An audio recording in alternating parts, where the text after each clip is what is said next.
Hey everybody, it's your girl Charlotte Van Horn, Black Expats in Panama.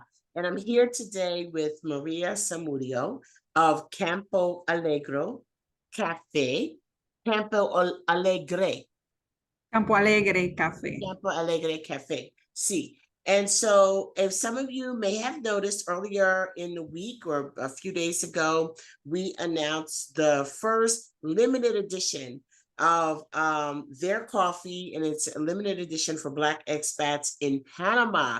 And we are so excited for this collaboration. It has been such an exciting thing for me to learn so much about the coffee business and about Maria and her family and their history that I definitely wanted to pass that information along to you. So Maria is here today. Maria, please feel free, introduce yourself.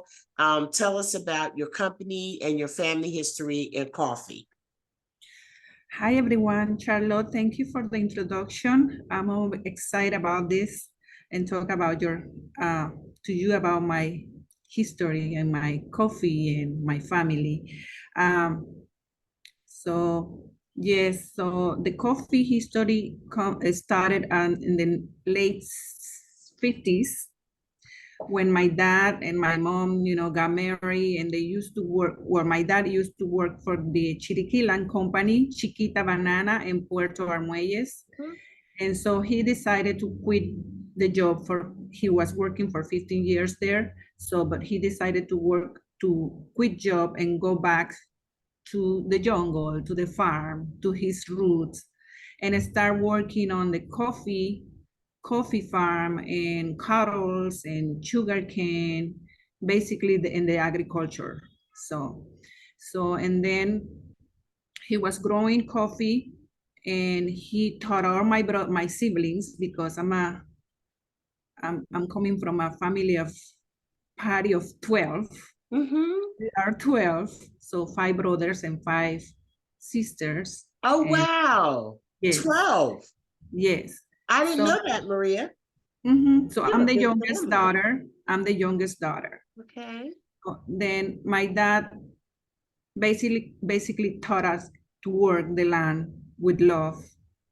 And basically he raised us, with everything he produces at that time. So, and being the youngest, I learned by seeing mostly my brothers, my siblings working. And all these years since I was born, I guess, I've been seeing the hard work, but I decided to take the coffee to the next level. Instead of only planting and harvesting the coffee and pulping the coffee and then selling the coffee to the big companies, like, for example, Café Duran or Café Citon or other big companies, I decided to process the coffee and take it, to the next level. So to package the coffee. And well, I started this year, and then here's the coffee, and it's like our new baby, and it's very exciting for my family to be in this level now. So I can say that the what? To have your own brand, and yes, so yes, it's in our own brand. It's on our own brand. We always say, so my dad already passed, but we're like talking about, like, he might be proud of us, working. Sure. And yes. So we are a big family, but we are 5 working on this. So I have 3 brothers the whole time working, supporting me with the idea and everything. And then I have 1 sister that she's in US, but we're always talking and about the next step and how we're going to improve and how we're going to keep the business running and growing. That's amazing. What I was really attracted to was that this is a story of legacy. You know what I'm saying? And like you said, your father you feel like he's very proud of you, and he probably is. I mean, this is amazing. It's like you plant, you water, you know what I mean? Some plant and some water, and then some harvest. And that is what you're doing. I mean, basically now you are reaping the rewards of what you've sown and what your family have sown, for so many decades. And so tell us about the coffee. First of all, I don't know if you said that the coffee farm is in Chiriqui, right? Yes. So tell us about Chiriqui, where that is and what it's like. Well, Chiriqui is about 7 hours drive from here. Once that you From get to Panama City. yes, from Panama City, you drive about 5 hours, and then from the beach to our farm is about 2 hours. Okay. So I go to Chiriqui once a month to see, mostly to work for real. That's my vacation, but I get recharged and I get all excited about going with my three brothers to see the farm, to see what we have to do to take care of, the coffee plantation and other things that we do, because we also have other agriculture side and then cattle and all that. So I get busy. So Campo Alegre is part of Boquete. It's in the highlands of Boquete, but in the northeast side. I can say almost on the border with Bocas del Toro. Okay. It's high elevation, so and it's good for the type of coffee that we're growing, because Arabica is the brand, is, let's say, the kind of coffee, but it has different varieties. And one of the varieties that we're working on is CATUAI. CATUAI. So, yes, CATUAI have to be on elevations of at least 1,000 meters. So, and ours is 1,200 meters and up. Wow. And Yes. so there's also an organic component of your coffee as well. Well, right? My dad and my mom always, they were teaching us to work with less chemical. Yes. And they always worry about erosion and stuff like that from in the land, So they always keep on, like my mom still keep on telling us, even though she doesn't go to the farm, she's still, okay, don't use this, don't use that. So remember, it's better natural. Your dad never used this kind of chemicals or whatever. She's always telling us to take care of the land and, to keep it more natural possible. Yes. And the coffee that you have, and you call it CATUAI. That's a variety of the Arabica. Arabica has more about, I would say, maybe 10 different varieties. It can be Geisha, Típica, Bourbon, CATUAI. So yes, and mostly, like I said, they grow in high elevations. So the difference of the high elevation coffees and the lowlands coffee is the taste, the quality. Is more like a smoother and bittersweet than the coffee in the lowland, like the most common. And I can say that 60% of the coffee of the world is from the highland.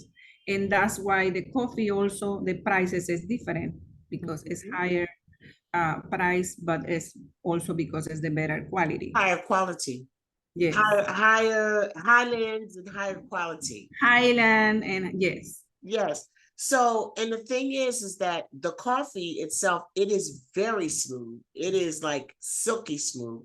And I say that this particular harvest was just meant for BEIP, because it's bold, it's dark, and it's fine, just like us. So it's like Sure. very fine. It's like a very fine coffee, and it's just so amazingly smooth. I absolutely love it. Yeah, I wanted to talk about a little bit about how we grow or how we, we started um, to plan the process is, Mhm. uh, you have to get the seeds, do like a nursery, like plant the seeds in a bags, and then wait until it got its roots, and then you go and plant it to the soil until it's firmly uh, To takes root. yes, growing, and then it takes about 3 to 4 years for Mm, you to start harvesting the coffee. wow. Okay, Yeah. and when you harvest the coffee, you have to wait. It gets started in December or at the end of November, and up to February. So that's once a year for 3 months. So we do that, and we do everything manually because in the area where we are, we don't have electricity. We don't have anything by machinery. Everything is by hand. So you pick the coffee by hand, then you pulp the cherries in a machine, but by hand. And then Wow. after that, you fermentate the coffee for between 24 hours to 48 hours, and then you rinse it and dry it. So it's a big process. So we do all this process until we dry the coffee. After that, we take it to a big, company in Boquete. Processing. Yeah, so where they do the miling, roasting, grinding, and packaging. So yes. Okay, so when you plant it, and you said you plant the bags, you have the seeds, and then you plant the seeds in the ground in bags. So is it like Yes, burlap bags? And how big are the bags that you plant? it's like a pound. Okay, Yes. and that's And for then, a whole farm?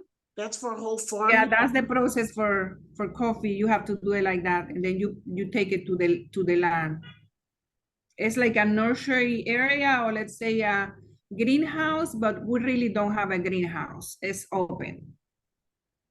And in the Chiriqui area, it's a very premier place to grow coffee because of the climate, correct? Yeah, the climate, and we're close to a volcano. Hmm. Yeah, we have the highest volcano in Panama is in Chiriqui, in Boquete. It's Okay, a volcan Baru. Baru. so it's close to a volcano. Yes. Okay, so what makes that, what gives that, what makes that good? It's the volcano soil, I guess. Hmm. It's a black soil. Aha. Yes, and that's why not also coffee, but also the agriculture, all the vegetables are coming from that side, mostly to, to Panama. So So there's no utilities on the farm. There's no electric on the farm. not for now. We are blessed that we have now a road that was made by electric company. They have to get water and our river, and that's how they make the road, and it's make it more easier. But when my siblings were young, up to they were like I guess 15, 16, the one before me, they have to do everything to move all the coffee and all that for to be able to sell it. It was by horse. They have to carry it. Wow. Yes. So right now, I have a big responsibility because I can say I'm the leader of the family, and they trust me, and they wait for my decisions. So anything, when I go there, I get my pickup truck, and I'm like a full farmer there. So, and they wait for me to, to transport everything that we need for the farm. That is amazing. And you know, the thing that really that I thought was a really good fit for us too was the legacy piece. You know, the legacy piece in that what you just said, you know, what you're doing, what your family is doing, how you are being the leader to take your family to the next level. When it comes to the Black expats in Panama and the things that we do and the missions that, you know, we are tasked with completing, and, you know, our opportunities and desires to build buildings, you know, for us to live in, it's about legacy. It is about our children and our children's children seeing us doing something on another level, just like you're doing. And that's why I think it's such an amazing marriage, as far as you're honoring us with this limited edition, with BEIP for BEIP coffee. I really do appreciate that. And also the fact that, you know, we have relationships outside of that too, you know, because you have been with BEIP from day one. You know, you have been with us as our premier, our preferred realtor, and you have been there before anybody knew if it was going to work. And that means a lot to me too, because what we're doing just all around is legacy. And I just think that the relationships and the synergistic energy between us and the things that we're doing is just nothing but positive. And I'm looking forward to this venture and selling and having people experience this coffee on a big level. So thank Yes, you. so coffee is available now. It can be in all your Put it up events. some. I can't see it. This There is the you go. back. So beautiful. So yes, I'm glad that to be part of this, our collaboration, and it's an opportunity for me. And it's like you're the first one too, and Yeah. you know, it's like so my sisters and my niece in US, they were, you know, putting everything on the um, Social media. social medias, and they're writing, you know, like, okay, my dad should be proud of us, should be proud of you, and you Yes. know, yes. It's a heart thing. It really is. It's a heart thing, and it's wonderful. So initially, um, what we're going to be doing is selling the coffee locally. So Yes.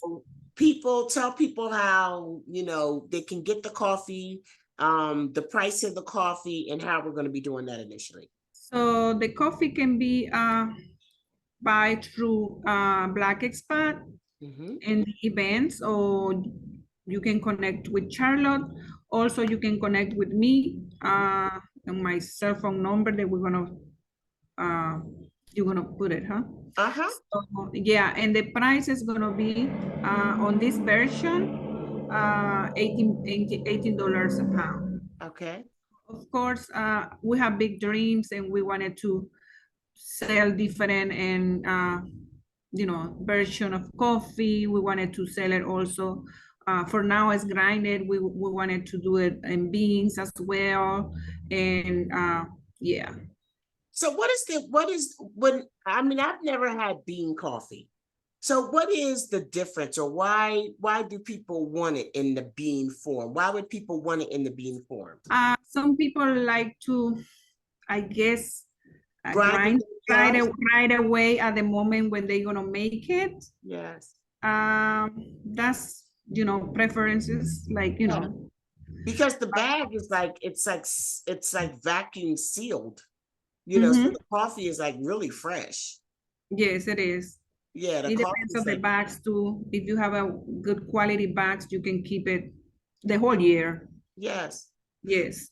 Well, in addition to, you know, being able to sell it at our events and, you know, contact us to get it, it will also be available at our offices. And we share space at the Panama Yacht Adventures office in El Cangrejo. So they will be having coffee on hand there too, so that they can so that it can be sold from that location as well. So it's just a matter of connecting people. If you want it in the United States, And it's kind of hard mailing stuff from here. I'm not really that, experienced with that, but I will be taking some back to the States, where I can mail it when I'm there, and I will be going back to the States in July. So if anybody wants some, I can maybe possibly mail it at that time.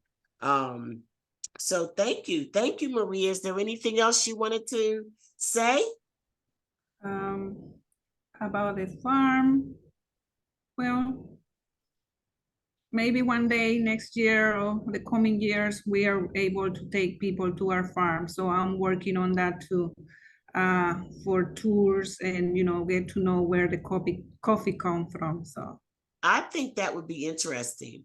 And also to like have a video like that process, to like be able to video that whole process, and it might yes, just be a video that takes a while to make, but just so people can see, because we drink coffee and, Panama has the best coffee. I'm telling yes, you, Panama hands down has the best coffee I've ever had. And honestly, Duran is a big brand here in Panama, and actually until your coffee was my favorite.